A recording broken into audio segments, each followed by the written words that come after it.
Hello and welcome to episode 3 of my SWR darts coaching podcast.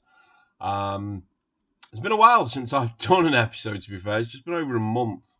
And the idea originally behind my podcast that I was doing was that I was going to do them every fortnight, probably every week, is an idea. But so it's become a month since I last did a bit of a podcast, a bit of a chat.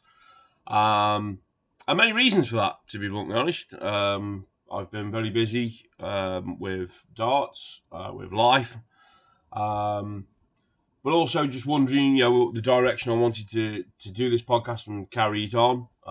It is something that I want to continue to do, so that's the reason I'm doing another episode today. So, as I normally talk about, I discuss what I've been coaching for the previous week. So at this rate, it'll be the previous month, obviously. And quite a lot, to be fair. I've been coaching quite a lot. I've had a lot of players come to me, which has been fantastic. Helping a lot of players, not just junior players. We've had some players who've come down who just wanted to, have their throw looked at, see what areas of their game they can improve on. And these are, absolutely superb sessions. I love doing these sessions with players. Everyone's got their own unique style of throw. Everyone throws the way I've picked up, I suppose. As a coach, and as looking around the internet, and you see a lot of people in Facebook groups and on the YouTubes and TikToks, etc. I think we've all got the same sort of idea of how we want to look to do the coaching and the training to players. I had a player come to me last week, and this is, I suppose, in a way, looking to do like a coach's clinic session in a way. But, he's come to me. He's a player who's played a bit in the past, left the game for a couple of years, come back to the game, forgot how, his throw, his mechanics. And when I was watching him straight away at the start of the session, you could spot straight away that there was, slight movement in the back leg, slight movement in the sort of the core of his body, but more so in the fact of that when he threw the dart, he was very sort of closed as he's let the dart go, so he stabbed the dart almost. He's not sort of committed and followed through with the dart. So we started working on a lot of, getting him into the mindset of that when he throws at the board. We want to commit, we want to follow through with the dart, and I am trying to find a new word for the word, for follow through, because it's not really the best terminology. But I think, speaking to a lot of darts players like I do, working with a lot of darts players, I do think it's something that is overlooked by a lot of darts players. This when you throw, you've got your arm up at the angle in front of you. And as you on the backswing or the pull back, whichever way you want to look at it, and then we've gone to go forward with the dart to release the dart. We aren't fully pushing through with the dart. We aren't all the way committing to that throw, and I think that's a more common occurrence that I'm coming across a lot, especially with a lot of junior players as well. A lot of junior players I'm noticing that have come down to me recently, they aren't sort of committing all the way through with the thrower either. So, it's a common place that I work with when the players come to us for coaching, that we just sort of say, listen, get up to the hockey, get yourself, we work on the stance. You've got to work down, you've got to do the building blocks. So you have got to build the base level first, then you've got to build the middle, and then obviously the throw. But the throw is one of the most important parts of it. As well as the mindset in a way, and I'm going to touch on the mindset during this episode. But if you are a player and you're wondering, why you're seeing a lot of inconsistency within the throw, or within your results of your throw, it could literally be that you are not committing and following it through with the dart. There are some fantastic videos, by the way, out on YouTube, which demonstrate what I'm getting at here. Just to name a couple, there's a video from the legend that is Phil Taylor that shows you, his throw in a slow motion video. Straight to the point darts. I can't remember the chap's name now. I think it's Daniel. again, he does a fantastic video on this, showing the commitment, and the following it through. So you're almost going from that L shape that your elbow's in, and next thing you know, you then got a straight line coming, your arms going straight out, and that is one of the most common things, like I say, over the last few coaching sessions that I've come across with players. Obviously, you've got to get the footwork right as well. You've got to get in, you've got to get your base and your stance right. We're working with a player at the moment who, we've. I don't like to coach whereby I'm saying I'm going to completely, take the throw you've currently got, box it up, put it on the shelf, leave it there, and we're going to completely redesign you a throw. But I have had to do that with a couple of people just because we want to see an improvement within their throw. So we've decided to set them up differently with their stance, which has worked. They felt more comfortable with the stance, and then we've moved into the biomechanics of the throw. And so far, they've said that they found it tough in practice, which I think a player who automatically is told to change the dynamics of the way they throw the dart and the way they step into an hockey will find it difficult.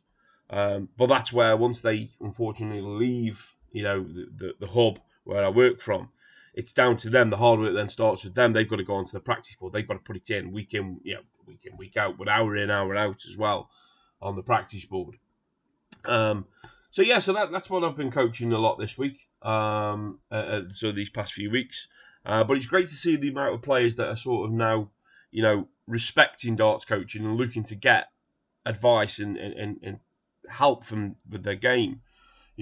I don't know of any coach out there that will turn around and go, I will turn you into the next Gerwyn Price. I will turn you into the next Michael van Gerwen. We aren't there to do that. We are people who have got passion for the game, good understanding, good analysis in the game.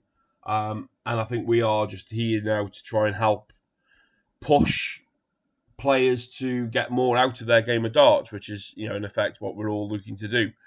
We all want to try and find perfection in the game, but sometimes perfection won't be found. So something else that I've spent a bit of time on this past couple of weeks as well is obviously going through the mindset of the game. This is an area that I've always struggled with. I'm happy to admit that when I go to a darts event, I still struggle with nerves. I do have this sort of philosophy that I don't care. So I will go to attend a knockout. I go through my own sort of routines when I'm at a knockout.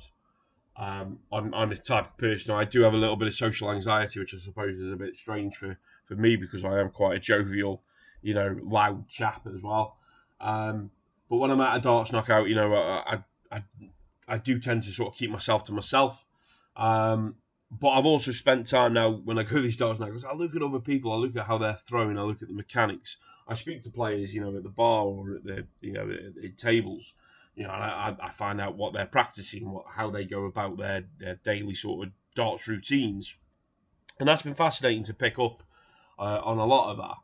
And I do think there's a lot of players out there who don't think about the mindset of the game. And I've always said that darts starts way behind the hockey. When you're standing there behind the hockey or behind your player, you've got to focus in on where you want to go. I see a lot of players, I think I mentioned this in podcast 1, where there's a lot of players who walk to the hockey looking down at the floor, looking down at where they're going to put their foot.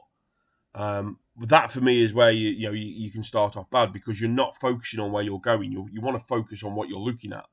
We're going to be throwing to the dartboard, so we need to focus on there. Yes, we need to make sure that we're walking and we're setting right, but we should feel that the feet are right.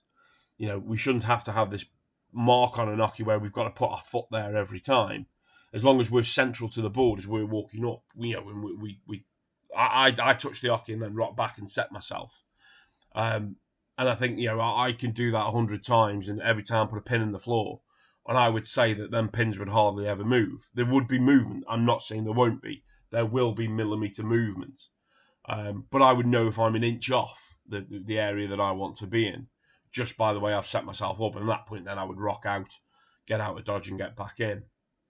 But it does start at the back of the hockey for me. It does start when you're behind that player. You've got to focus in on what you want to do. If you go up to the hockey and you throw 3 darts and they've gone and 1, 1 and 5, and you scored that 7, it's not great. Don't get me wrong. I'm not saying, it is. It's not great. But you can't re-affect that. You can't change that throw. That throw is done. It's logged in. The way I look at it is darts is a tapestry. Okay, so I've hit that 7. That's that stitch in that tapestry of that game of darts. In my darts, journey, I can't change that little bit of a stitch that I've put in that tapestry. It's there. It's permanently in. But what I can do then is when I come back to set myself again to go, I can look at myself in a way quickly and go, right, was I central? Maybe I wasn't. Did I release the dart a little bit quickly? Possibly so. So at that point, then I've got the ability to sort of look at what I need to do on the next visit to make sure that the next stitch is better than the last stitch. And it's really weird. And I did a session with a young lady who came down to us, and I went over all this. And something that was passed on to me many months back was that when you go to the hockey, visualize something on the dartboard which is a happy moment in your life. So go there and look at something that makes you feel comfortable, makes you feel happy when you're at the hockey. Visualize it on the dartboard. That straight away will make you feel better. So when you're there, look at what it is and then throw at it, which I know sounds really weird and wrong, but you've got that comfortable memory, you've got that happy memory. So it might even be of you hitting your first 180. So when you come to the hockey, you remember how you felt when you hit that 180. And just keep it as a visualization, keep it there on the board and just throw at it. And it does, for some, not for everyone, make you relaxed. Another one that this was a conversation with a chap from my football background. And he said that every player, so we'll relate this to darts, every dart player is a jigsaw. And within that jigsaw, you're missing a piece. Now, you'll find a piece that will go in, but there'll be an edge that's wrong. And it's going to take you time and time and time to find the correct jigsaw piece that will fit in. Now, this jigsaw piece could be anything. It could be your biomechanics. It could be your stance. It could be your equipment. It could be your mindset. But eventually, you will try and find that piece that will fit into that jigsaw. And the day you do, that's when you'll find your game in a way.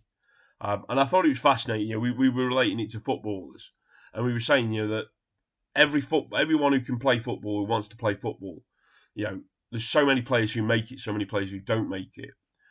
The reason probably why the players who don't make it don't is because they can't find that jigsaw piece. And I think relating to darts, that's where we're at. Sometimes there are dart players out there who can't find that jigsaw piece. I'm not saying that us as coaches will definitely find it for you, but we can certainly help to find that piece. So I thought that was a fascinating way of looking at the game as well. So the last thing I want to just touch on in this episode is last week as well. Obviously, I spoke about that. I do practice schedules on our website, which you can go on there and purchase, and obviously, it helps towards the running costs of the academy and what have you. But I made version 2 of my practice schedule free to download. And I'd just like to thank 116 people who have downloaded that practice schedule from my website. It's really, really appreciated. And, it's a practice schedule that I enjoy. It's one that I do quite regularly down the hub with myself and with people who come down for darts training with me. So, yeah, really, really appreciate everyone who's downloaded it. Well, that's the schedule, and as I mentioned, every week on my Facebook page, if you just search for SWR Darts Coaching, I do a darts practice, and it's just a little game. Some of what I've made up, some of what I've done in the past, some are from websites like GoDartsPro.com, and they're just good for you to do during the week for something different. Because let's be fair, every now and then during a darts practice, we want to vary it up, we want to try something different. And that's certainly what I'm trying to get across with these. And this week's it was darts practice 131. So the way it worked is you had 5 targets. So you did 5 visits in a round. So your targets were treble 20, single 18, treble 15, single 17, treble 3. Random targets, but the reasoning behind them targets in a way. And the way it works is when you visited the Oki with your 3 darts in your hand, you'd throw the 3 darts treble 20, and you'd mark down how many hits you got. So if you only hit it once, you just put 1 hit. Same with the single 18, treble 15. And by the time you've done your first run, so 5 visits, you'll have a total score. So you'll come and do them 5 visits again. So you'll come again to treble 20, single 18, treble 15, etc. But you're always looking to beat what you've just done previously. So we're always looking to try and upscale what we've just done. And the way I look at it is that first one we do, that's our purpose for that session. That's what we've hit as a purpose for them darts. And then the next time we come up to the Oki, we're looking to beat that. So that's the pressure we're putting into our little practice. So we're putting a bit of pressure in beating the previous score. And we do that for 5 rounds. And hopefully by the 5th round, we've either seen 3 times that we've beat the first score, or every time we come, we beat the previous score. That's what we're aiming to try and do. And it's a great little practice, one you can do in a warm-up as well. And that's, like I say, that's all on the Facebook page. I do put it on other social media platforms. I'm now going to start doing TikTok videos as well on it. So you can follow us on TikTok, SWR Darts Coaching. We need to get to 1,000 on there and we can go live. And that's the aim and the plan. So I can do some live practices, some live coaches clinics on there. But yeah, head over to the Facebook page by all means and look for Darts Practice 131. Or you can visit the website, swrdartscoaching.co.uk, and all the darts practices that I've done can be found on there. So slightly overrun on the episode time on this one. But if you have downloaded and listened to these little podcasts, I really do appreciate it. If I can ever help you with your game, obviously, as I say, all the socials are SWR Darts Coaching. The website is there, swrdartscoaching.co.uk. Drop me an email over as well. If with any questions you've got. I'm trying to help as many players as I can. That's all I want to do. I'm not trying to stand myself to be the Pep Guardiola of the darts coaching world. I just want to help players the same as a lot of the other coaches out there are as well. We all coach differently. We've all got different ideas in the game, but essentially we're all the same end game, which is just to help you get better at darts. So as I say, if I can help at all, drop me a message via the socials or via the website, and let's have a chat. Let's see what we can do with your game. Thanks for listening. Hope to get the next episode out, so episode 4 out, probably in a week's time. I am going to try and get back to a weekly podcast. But folks, just enjoy your darts. Get out there, get on the Oki, and enjoy your darts. Take care, guys.